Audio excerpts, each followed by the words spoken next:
African valor, strong and true. Every single thing they do, with courage shown in every way.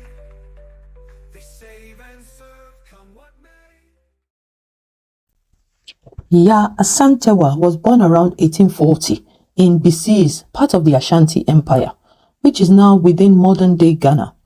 As a member of the royal family, she grew up with a strong understanding of the Ashanti traditions and governance. In the late 19th century, she became the Queen Mother of Ejisu, a position of significant influence and authority. The Ashanti Empire, located in present-day Ghana, was one of the most powerful and sophisticated African states during the 18th and 19th centuries.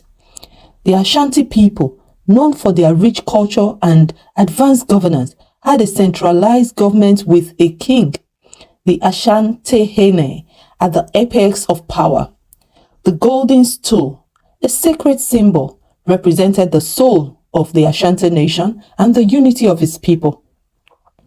Historical context and British colonial pressure. At the turn of the 20th century, the Ashanti Kingdom faced growing pressure from British colonial forces. The British had already exiled King Pempe I in 1896, weakening the political structure of the Ashanti.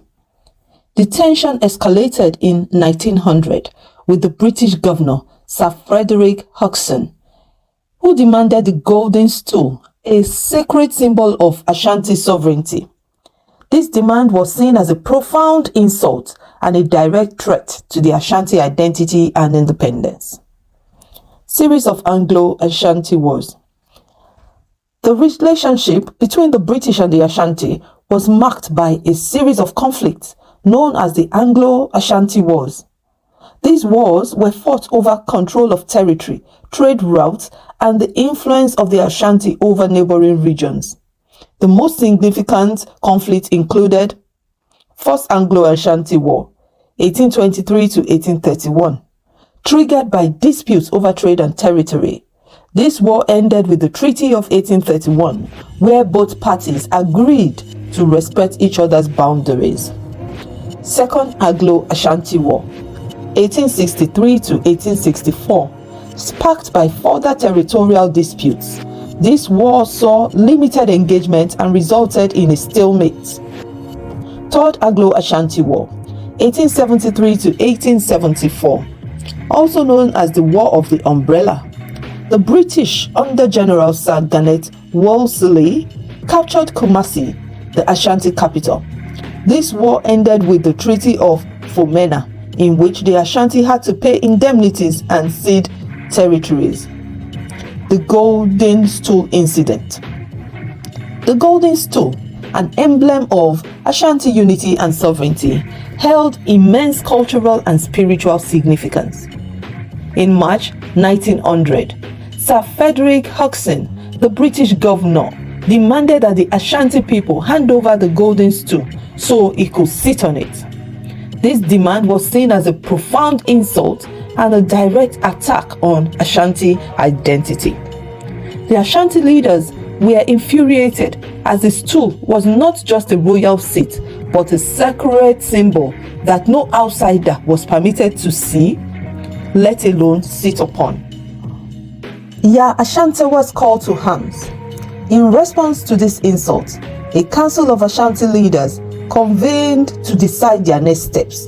During this meeting, Yaa Asantewaa famously addressed the hesitant leaders, chastising them to their inaction. She declared that if the men will not fight, the women will take up arms and defend their land. Inspired by her courage and determination, the Ashanti leaders rallied behind her, marking the beginning of the War of the Golden Stool. The Ashanti-British War of the Golden Stool.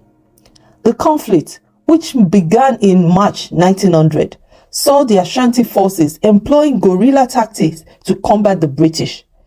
Despite being outgunned, the Ashanti warriors, led by Yaa Asantewaa, showcased extraordinary bravery and tactical ingenuity. They managed to lay siege to the British fort at Kumasi for several months. However, The British eventually reinforced their troops and subdued the Ashanti rebellion by the end of 1900. Exile and legacy. Following the war, Yaa Asantewaa was captured and exiled to the Seychelles, along with other Ashanti leaders. She remained in exile until her death in 1921. Despite the defeat, Yaa Asantewaa's legacy as a fearless leader and a symbol of resistance against colonial oppression endures. Today, she is celebrated in Ghana and beyond as a national hero and a pioneer of African resistance movements. Food for thought. How did Yaa Asantewaa's leadership impact the Ashanti people and the broader Ghanaian society? Was the resistance led by Yaa Asantewaa justified despite the heavy losses suffered by the Ashanti people? Did Yaa Asantewaa's defiance against colonialism influence other anti-colonial movements in Africa and beyond? What lessons can contemporary leaders and activists learn from Yaa Asantewaa? If you have got answers to my burning questions, do let us rub minds in the comment section. Do not forget to like, subscribe and share this video. Thank you for going down history with Yaa Asantewaa's story. Her leadership marked the beginning of the War of the Golden Stool, a significant and symbolic resistance against British colonial rule. Click on the videos showing on your screen to watch another true African hero story. Thank you.